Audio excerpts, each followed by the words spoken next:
नमस्कार दोस्तों, wealth sky के एक और नए इंटरेस्टिंग वीडियो में आप सभी लोगों का स्वागत है। मेरा नाम है सुधीर और बात करेंगे इस वीडियो में हम निफ्टी एंड बैंक निफ्टी के बारे में, दोनों के चार्ट को अंडरस्टैंड करेंगे, समझने की कोशिश करेंगे। कल लास्ट ट्रेडिंग सेशन है, इस वीक का मार्केट कैसा बिहेव कर सकता है उसको हम समझेंगे। और प्लस मंथली सीरीज स्टार्ट हो गई है आपकी निफ्टी की, बैंक निफ्टी की और एनएससी के सारे इंडेक्स की।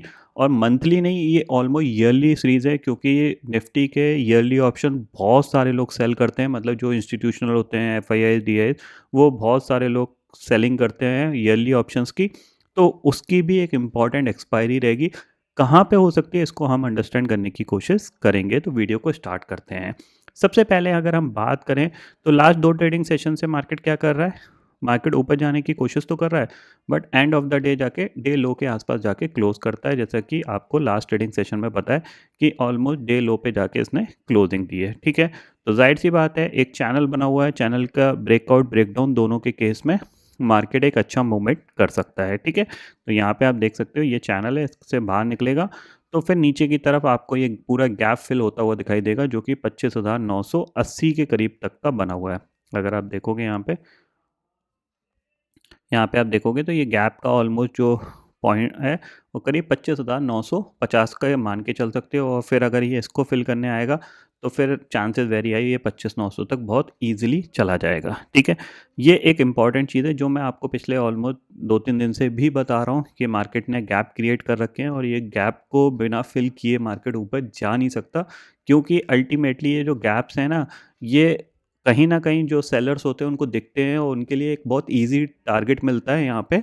तो जैसे ही ये 26,100 के नीचे ट्रेड करेगा, फिर ये वन वे में आपको 25,950 और 25,900 तक जाता हुआ दिखाई देगा। ये ध्यान में रखिएगा। फ़ॉलो-अप में सेलिंग भी आ गई तो कोई बड़ी बात यहाँ पे नहीं होगी। ठीक है? अब दूसरी चीज़ है, यहाँ पे मार्केट बहुत ही जल्द आपको एक बड़ा मूवमेंट देने वाला है, ये ध्यान में रखिएगा। बड़ा मूवमेंट का मतलब ये है कि मिनिमम 700 से 1000 पॉइंट चल सकता है Nifty, either upside either downside. ये चीज़ आपको पकड़नी है कि ये किधर चलेगा। तो मैं आपको स्ट्रक्चर बता देता हूँ, आप उसको थोड़ा सा मार्क करके रख लीजिएगा, ताकि जब मार्केट में कह सकते हैं एक ब्रेकआउट आए तो आपको ज़्यादा कन्फ्यूज़न ना हो, और ब्रेकडाउन आए तो भी ज़्यादा कन्फ्यूज़न ना हो। ठीक है, अब सबसे पहली चीज़ है, यहाँ पे हम क्या करते हैं, एक ट्रेंड लाइन खींचते हैं जो कि हमारा प्रीवियस जो हाई था उस हाई से हमारा जो न्यू हाई बना उसके लिए। ठीक है, सिंपल सी चीज़ है, ये ट्रेंड लाइन आपको दिख रही है। दूसरी ट्रेंड लाइन मैं खींच रहा हूँ, वो खींच रहा हूँ यहाँ से। ठीक है, क्योंकि ये एक ब्रेकआउट हुआ था, उसके बाद इस लो को इसने टेस्ट नहीं किया है। तो ये जो रेड कैंडल है, यहाँ से मैं इसको खींचता हूँ और इस तरीके से ये मार्क कर लेता हूँ। ठीक है, इतना समझ में आ गया आपको, ये स्ट्रक्चर दिख रहा है बिल्कुल क्लियरली। दूसरी ट्रेंड लाइन में एक और खींच रहा हूँ आपको, जो थोड़ा सा और आपको क्लियर पिक्चर दिखाएगी। ये तो क्योंकि बड़े लेवल पे है, क्योंकि इसमें अगर आप लोअर साइड देखोगे तो करीब 25,000 का सपोर्ट आता है। दूसरी ट्रेंड लाइन में खींच रहा हूँ जो आपको आइडेंटिफाई करेगी कि आपको क्या पोजीशन बनानी है। ठीक है, तो वो हमने ये लो लिया है और इस लो से इस तरीके से ये मार्क करके बैठे हैं। ठीक है, अब आपको दिख रहा है क्लियर पिक्चर, क्योंकि ये वीकली चार्ट है। यहाँ पे इस तरीके का यहाँ पे सिचुएशन दिख रही है। अब अगर आप देखोगे तो ये जो चैनल बना हुआ है ना, ये चैनल बहुत ज़्यादा छोटा होता जा रहा है। आपको दिख रहा है, अब इस चैनल में बहुत ज़्यादा स्पेस नहीं बचा है मार्केट के लिए ट्रैवल करने के लिए। ऊपर आपका करीब-करीब हम मान के चल सकते हैं 26,400, और नीचे आपका जो स्पेस है वो कहीं न कहीं आपका जो दिख रहा है वो करीब आपका दिख रहा है 25,950। ठीक है ना? ये ध्यान में रखना है। ओके, अब मैं इसको आपको डे चार्ट पे यहाँ पे कर देता हूँ। ठीक है, थोड़ा-सा हम इनको एडजस्ट कर देते हैं ताकि ये ठीक है?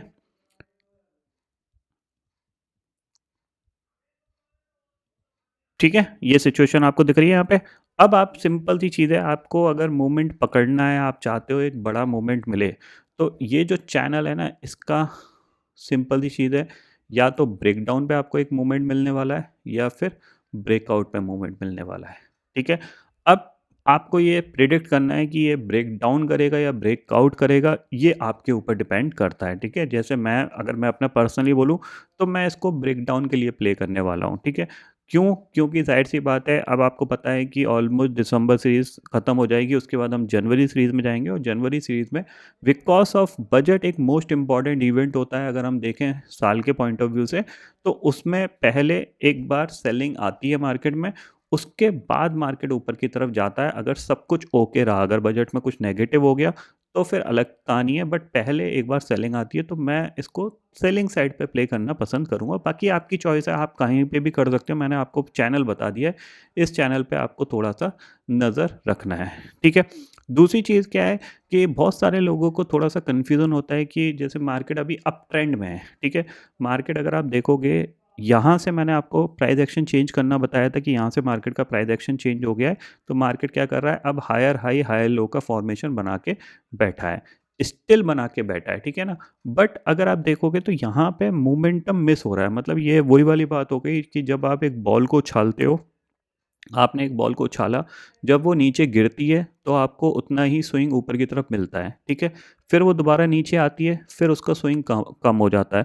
फिर वो तीसरी बार नीचे आती है, फिर उसका वो स्विंग और कम हो जाता है, फिर वो चौथी बार आती है तो वो कहीं न कहीं वो स्विंग कम होता चला जाता है, ठीक है? तो वही चीज़ मार्केट में हो रही है कि मार्केट जब पहली बार इसने पॉजिटिव प्राइस एक्शन बनाया तो एक अच्छा मूवमेंट किया, दूसरी बार भी अच्छा मूवमेंट किया, तीसरी बार इसने थोड़ा कम मूवमेंट किया और अब ये चौथी बार है जो कि इसका बहुत कम मूवमेंट हो रहा है। मतलब अगर इसको ऊपर निकल जाना है तो अगले 2-3 दिन में ही इसको निकल जाना चाहिए, ठीक है? और अगर नहीं निकल पाया तो फिर ये रेडी है 25,000 की तरफ जाने के लिए। 25,000 इवन आप एक्सपेक्ट कर सकते हो, 25,000 तो ईज़िली आ सकता है, मतलब 25,000 100, 25,200 इस ज़ोन में जाने के लिए तैयार है, ठीक है? इतना आपको समझ में आ गया, ठीक है? तो आपको क्या करना है, इस चैनल को मार्क कर लीजिए और इस चैनल में आप जैसे ही ब्रेकडाउन होता है, ब्रेकडाउन लेवल अगर मैं बात करूँ तो 26,800 एक सॉरी 25,800 एक ब्रेकडाउन लेवल होगा, तो उस पे आप नज़र रख सकते हो। 25,800 के नीचे गया मतलब इस स्विंग के नीचे गया तो फिर ये बहुत ईज़िली 25,000 पहुँच जाएगा। ये ध्यान में ज़रूर रखिएगा, और ऊपर निकलता है तो ऊपर तो बहुत धीरे-धीरे ही बाइंग आ रही है, आपको फ़िलहाल तो दिख ही रहा होगा मार्केट में। बट हाँ, ऊपर आपके लिए पहला जो रेजिस्टेंस है वो अभी फ़िलहाल तो जो दिख रहा है वो करीब-करीब 26,350 के करीब है। 350 के मतलब 26,400 के ऊपर की क्लोजिंग आए तब हम ब्रेकआउट समझ सकते हैं, ये ध्यान में रखिएगा। तो 26,400 जब तक क्लोजिंग बेसिस पे ब्रेक नहीं होता तब तक ऊपर की तरफ बहुत ज़्यादा एग्रेसिव प्लान मत करिएगा, आप ट्रैप हो सकते हो, ठीक है ना? मैं कोई बाइंग का प्लान नहीं कर रहा हूँ, इसीलिए मैंने आपको ये बोला है। बाकी आप कर सकते हो, अगर आपको मन कर रहा है आप कर सकते हो डेफ़िनेटली। ऐसा नहीं है कि बाय में मार्केट नहीं जा सकता, डेफ़िनेटली जा सकता है, बट मेरे लिए मार्केट शॉर्ट है with the stop loss of 26,500। ये ध्यान में रखिएगा, 26,500 क्लोजिंग बेसिस पे ब्रेक होगा, मैं एग्ज़िट कर जाऊँगा, नहीं तो मैं अपना करीब-करीब 25,500 का टारगेट एक्सपेक्ट करता हूँ। 25,700 तो ईज़िली आ सकता है और उसमें फ़ॉलो-अप में सेलिंग गई तो 25,500 भी आ सकता है, ठीक है? अभी इम्पोर्टेंट क्या है? अभी इम्पोर्टेंट है कि अगर आप देखोगे तो निफ्टी ने 2 दिन ट्राई किया है 26,200 के ऊपर की क्लोजिंग, बट नहीं कर पाया, ठीक है? आप देख सकते हो यहाँ पे जो क्लोजिंग आई है दोनों बार ऑलमोस्ट 26,200 के नीचे ही आई है, ठीक है? अगर आप देखोगे 26,200 के नीचे आई है, यहाँ पे भी नीचे आई है और यहाँ पे तो ऑलमोस्ट डे लो पे जाके क्लोज़ किया है, ठीक है? अब क्या है, जैसे ये लो टूटेगा इस लो के नीचे तो फिर इसके पास ऑलमोस्ट ये पूरा कवर करने के लिए है और उसके बाद ये गैप भी है, ठीक है? और मैंने आपको बताया मंथली सीरीज़ है तो राउंड फिगर में 26,000 का लेवल है, इसके पास जाके एक्सपायरी हो सकती है, तो इस पे आप ज़रूर नज़र रखिएगा, ठीक है? मतलब सिंपल सी चीज़ क्या है कि 26,120 के नीचे निकलता है तो डेफ़िनेटली आपको सेलिंग का थोड़ा-सा ट्राई करना चाहिए। स्टॉप लॉस स्ट्रिक्ट होना चाहिए आपका, और नीचे जो टारगेट है आप थोड़ा-सा बड़ा लेके चल सकते हो 25,950 का, और अगर ये मिल जाता है आपको तो बहुत अच्छा प्रॉफ़िट यहाँ पे बन सकता है, ठीक है? ये निफ्टी की कहानी हुई। बैंक निफ्टी देख लेते हैं, तो बैंक निफ्टी वीकली चार्ट पे अगर आप देखोगे यहाँ पे तो बैंक निफ्टी क्या कर रहा है कि इसने हाई बनाया, ठीक है? 60,000 का राउंड फिगर इसने जाके हाई बनाया, और मैंने आपको लास्ट 3 वीक से एक एक ट्रेंड लाइन जो लॉन्ग टर्म ट्रेंड लाइन है उसके बारे में आपको एक्सप्लेन करके बैठा हुआ हूँ कि जो बैंक निफ्टी है आपने ना ऑलमोस्ट थोड़ा-सा लॉन्ग टर्म रेजिस्टेंस के आस-पास आ गया है। अगर आप देखोगे, ठीक है? ये जो चैनल है आप इसको चैनल को मार्क करके रखोगे तो आपको दिखेगा कि ये अपने क्या है एक लॉन्ग टर्म रेजिस्टेंस के आसपास है, और जब जब ये इस रेजिस्टेंस के आसपास गया है वहाँ से एक सेलिंग देखने को मिली है, आप देख सकते हो हमेशा यहाँ से सेलिंग आई है आपको, तो हम इसको इग्नोर नहीं कर सकते कि ये एक रेजिस्टेंस के पास है, ठीक है? अब आप यहाँ पे इसके वीकली चार्ट पे नज़र रखो थोड़ा सा, ये वीकली चार्ट है इसका, ठीक है? अब ये आपका जो वीकली चार्ट है इस पे आप थोड़ा सा नज़र रखोगे तो आपको देखने को क्या मिलेगा कि ये जो वीक है लास्ट वीक का, इसके अंदर ये एक और इनसाइड ट्रेडिंग इनसाइड कैंडल बना रहा है। अगर आपको दिख रहा है तो जाहिर सी बात है कि अगर इसका ब्रेकआउट या ब्रेकडाउन आएगा तो आपको एक अच्छा मूवमेंट मिल सकता है। अगर ब्रेकआउट आता है मतलब 59 59,600 या 59,500 के ऊपर निकलता है तो ऊपर कहाँ तक जा सकता है, एक्सपेक्टेशंस ये रहेगी कि 60,000 तक जा सकता है, ठीक है। और अगर ये नीचे निकलता है आपका 58,700 के नीचे निकल सकता है तो फिर आपको ये डायरेक्टली आपको नीचे 58 क्या 57,500 का ही टारगेट मान के चल सकते हो। तो इस पे आप नज़र रख सकते हो। पूरे ओवरऑल पिक्चर के हिसाब से मैं यहाँ पे आपको बता देता हूँ कि अब आपको किस चीज़ पे नज़र रखना है। आपको इस चीज़ पे नज़र रखना है, ठीक है। तो इस चैनल का ब्रेकआउट या ब्रेकडाउन आपको एक अच्छा मोमेंट दिला सकता है। नॉर्मली बाइंग ऊपर से मिसिंग हो रही है तो आपको ब्रेकडाउन के केस में तो डेफिनेटली ट्रेड करना चाहिए। मतलब 58,700 के नीचे स्लिप किया तो फिर आपके पास जो टारगेट होना चाहिए वो 57,500 के आसपास होना चाहिए। ये ध्यान में रखना है, ठीक है। थोड़ा सा बड़ा टारगेट को इसको प्ले कर सकते हो, ठीक है। अब कल क्या कर सकते हैं तो देखिए डेफिनेटली मेरा जो व्यू है वो यही है कि 26,000 के आसपास कहीं एक्सपायरी होनी चाहिए। तो अब निफ्टी के लिए 3 ट्रेडिंग सेशन रहेंगे आपका, फ्राइडे, मंडे, ट्यूसडे। तो मुझे लगता है कि अगर ये बाउंस करेगा तो दोबारा से सेलिंग के लिए नीचे की तरफ आ जाएगा, ये ध्यान में रखिएगा। तो मेरा जो एक्सपेक्टेशंस है वो यही है कि 26,000 की तरफ जाके एक्सपायरी हो सकती है। तो थोड़ा सा सेलिंग का ही व्यू मैं लेके चल रहा हूँ और मैंने आपको बताया ही कि पिछले 1 महीने से मतलब ऑलमोस्ट दिसंबर मंथ पूरा मैंने सेलिंग ही करी है, बाइंग के बारे में मैंने फ़िलहाल नहीं सोचा है। नहीं सोचने का रीज़न यही है, आपको दिख रहा है गैप अप खुला, एक बड़ी कैंडल बनी, उसके बाद मार्केट ने कुछ भी बाइंग के लिए ऐसा नहीं किया जिसमें मैं एक्सपेक्ट करूं कि कॉल के प्रीमियम बहुत अच्छे जंप हो गए।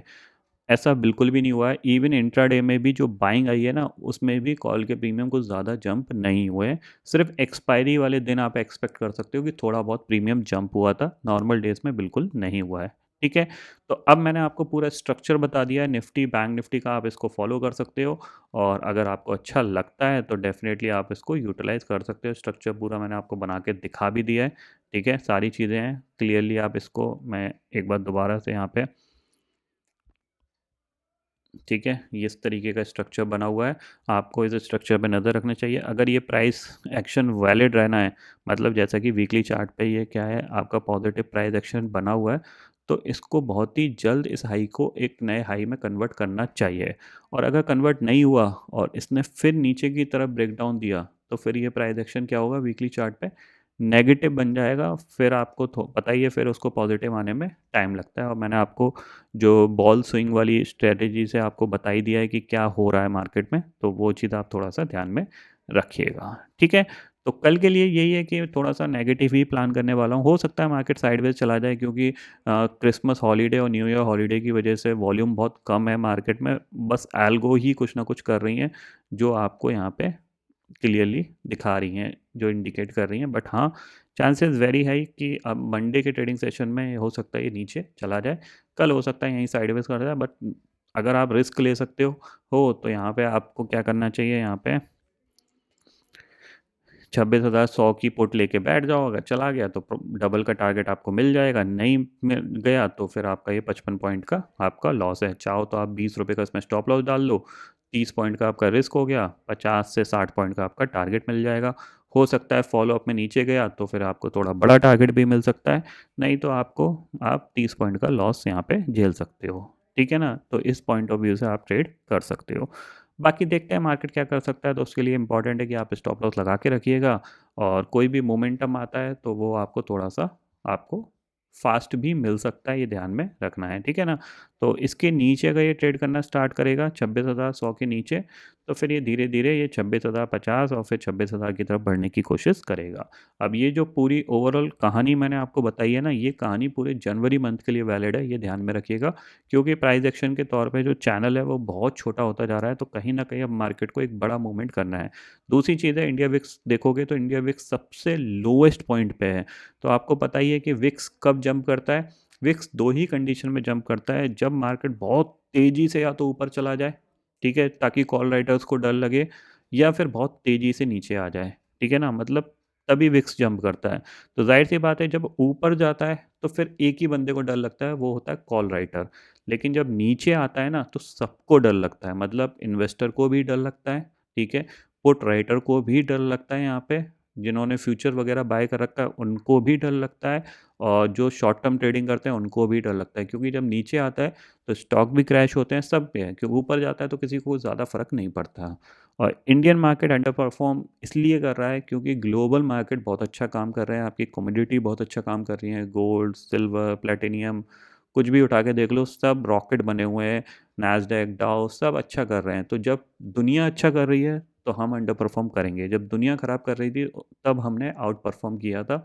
अगर आपको थोड़ा सा ध्यान ना हो तो मैं आपको 2023 और 24 की कहानी दिखा देता हूँ, जहाँ पे हम भी रॉकेट की तरह चल रहे थे। आप देख रहे हो यहाँ पे, ये देख रहे हो यहाँ पे, इस टाइम जो डाउ वगैरह थे वो इतना मूव नहीं कर रहे थे, बट हम रॉकेट की तरह ऊपर चल रहे थे।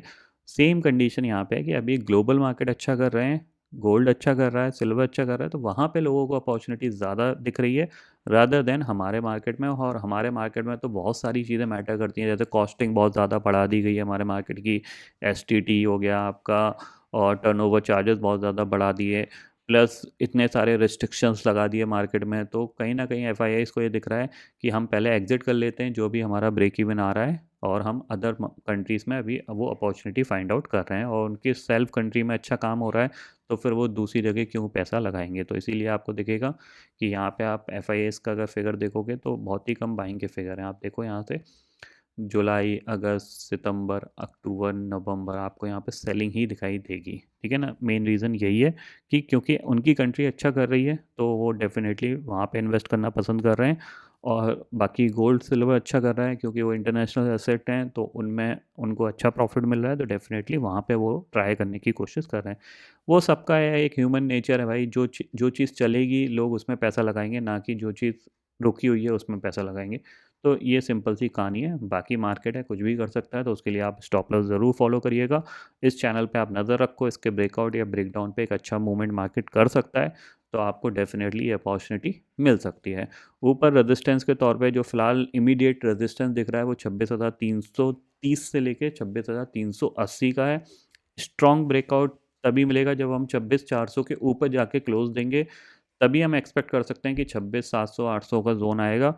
और नीचे ब्रेकडाउन के लिए जो इंपॉर्टेंट ब्रेकडाउन लेवल है वो आपका 25,800 होगा। 800 के नीचे अगर हम फिसलना स्टार्ट किए तो फिर हम नीचे 25,200 तक चले जाएंगे, ये ध्यान में ज़रूर रखना है। ठीक है, तो फिलहाल दोस्तों इस वीडियो में इतना ही है। आई होप ये वीडियो आपको पसंद आएगा। वीडियो पसंद आता तो लाइक और शेयर ज़रूर करिएगा, और चैनल को जो सब्सक्राइब कर लीजिए, क्योंकि मैं सदी लेके आता रहूँगा हर दिन आपके लिए नए नए वीडियो।